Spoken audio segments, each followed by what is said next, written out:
Non, non, mais parce que, les gars, moi, j'ai perdu des thunes en faisant des paris sportifs et en jouant au casino. Donc, j'ai de l'expérience dans les deux. Dans les deux voies, j'ai de l'expérience. Dans les deux voies, j'ai vécu les deux. Et les gens qui viennent me dire non, mais c'est différent, les paris sportifs, nanani, c'est pas la même perte, etc. En fait, ok, tu vas me dire, ouais, tu peux mettre une cote à 1,5, à 1,3, etc. C'est bien. Mais ce qui compte, c'est l'argent que tu mets dedans. Et dès que tu commences à perdre, tu as envie de te refaire. Et dès que tu as envie de te refaire, t'es mort dans le film. T'es mort dans le film. T'es mort, t'es mort dans le film. Combien? Sans trop d'indiscrétion. Frère, j'ai perdu des milliers d'euros à l'époque, hein. À l'époque, j'étais pas bien, bien dans ma vie, mais dès que je gagnais 1000 euros par-ci, 1000 euros par-là, je l'ai joué, tu vois. Et, et frère, c'est très, très dur d'en sortir, hein.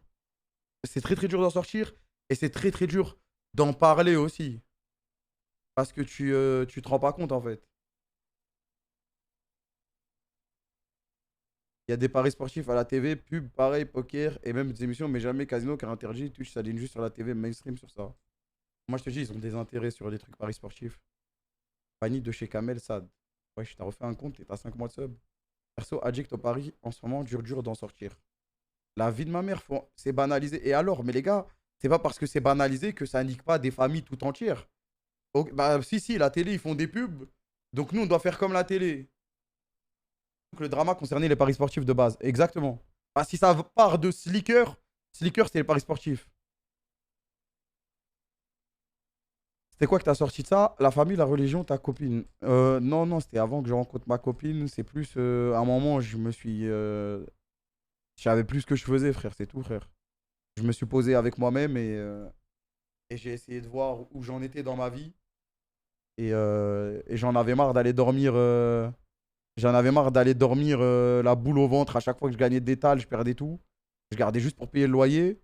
Je payais mon loyer, mes courses, et après, tout l'argent allait là-bas. Et c'était à deux doigts de. Ah, tu vois, ça se trouve, j'aurais été encore un peu plus fou, j'aurais emprunté de l'argent, quoi, je serais parti en couille, tu vois. Et alhamdoulilah, j'ai eu cet instant de clairvoyance, je me suis posé avec moi-même et j'ai bien réfléchi à ce que je voulais faire. Et évidemment, il y a la religion aussi qui est revenue là-dedans, tu vois. Et j'ai essayé d'être un homme meilleur et du coup, j'ai arrêté, tu vois. Mais en vrai, ça m'a appris beaucoup de self-control, cette période, tu vois. Ça m'a appris beaucoup de self-control. Alors qu'avant, j'étais vraiment un malade, hein. Avant, j'étais vraiment fou. Mais franchement, les gars, si vous êtes addict. En fait, le problème, c'est que la plupart des addicts, ils savent pas encore. Si vous faites des paris sportifs, etc., etc., je vous jure, parlez-en à vos proches, frère, vos potes proches ou quoi, tu vois. Parlez-en. Ne faites pas avoir par la méta de ouah, je vais mettre 50 balles sur lui ou 500 balles sur lui. Ouah, j'espère que je passe mon combiné, etc. Trop marrant, etc. Je vous jure, c'est de la merde. Parce que, en fait, il y a des gens, il y a des gens qui vont savoir s'arrêter. Il y a des gens, ils vont calculer, etc. Mais il y en a, ils savent pas faire ça. Moi, je faisais partie de cette catégorie, tu vois. Je faisais partie de cette catégorie, je savais pas m'arrêter. Je savais pas m'arrêter. Quand je gagnais, bah, je voulais gagner deux fois plus le lendemain. Et quand je perdais, bah, je voulais rattraper ce que j'avais perdu. Égal, t'es obligé de perdre au bout d'un moment. Donc, dès que tu commences à gagner, c'est fini. C'est fini. Dormir la boule au ventre. Ah non, frère. La boule au ventre quand tu vas dormir, c'est le pire truc, frère.